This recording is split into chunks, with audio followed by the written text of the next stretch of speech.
J'imagine que vous avez toutes et tous vu passer cette vidéo sur la tentative d'enlèvement le 13 mai à Paris.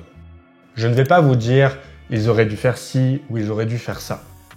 On n'a pas le début de la vidéo, donc c'est déjà compliqué. En plus, il y a du gaz lacrymogène, une arme à feu, ils sont 4. Donc avec de la stupéfaction, de la panique et du gaz lacrymogène dans les yeux, c'est très difficile de réagir correctement. Comme on dit, l'expérience fait la preuve. Donc on va plutôt voir qu'est-ce qu'ils ont fait de bien pour arriver à se défendre, plutôt qu'aller les critiquer sur ce qu'ils auraient dû faire. On va voir qu'il y a plusieurs points intéressants qui sont utiles à décortiquer pour appréhender différemment notre défense personnelle à toutes et tous. Déjà, avant le début de la vidéo, il semble que les parents aient réussi à mettre leur enfant de 2 ans à l'abri chez des commerçants, ce qui leur a permis de se défendre eux plutôt que lui.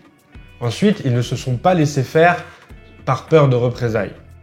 En général, quand on se fait agresser, le cerveau passe en mode survie et il y a une sorte de déclenchement qui se fait de « si je résiste, ça va être pire ».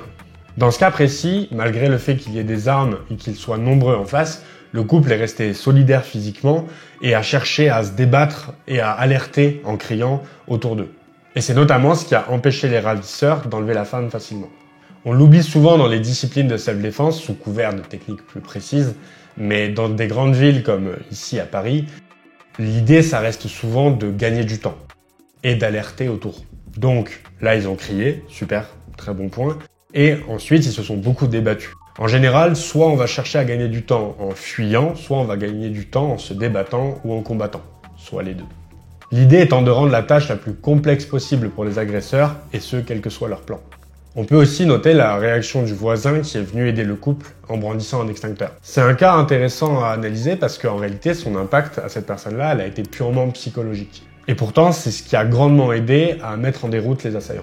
L'idée d'utiliser un objet gros, impressionnant, rouge de surcroît, en montrant de l'agressivité et de la détermination, c'est une très bonne manière d'arriver à faire pencher la balance bénéfice-risque du côté des défenseurs. Il ne faut jamais perdre de vue les règles sous-jacentes de ce type d'agression. Si les agresseurs viennent à 4 avec des bombes lacrymogènes, armés, cagoulés et avec un fourgon, c'est pour se rendre la tâche la plus simple possible et faire en sorte de limiter les risques pour eux.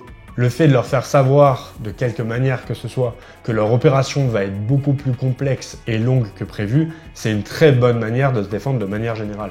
Donc bien joué aux victimes de s'être défendues de la sorte, chapeau bas aux voisins qui est venu les aider, et bon courage pour la gestion des chocs post-traumatiques.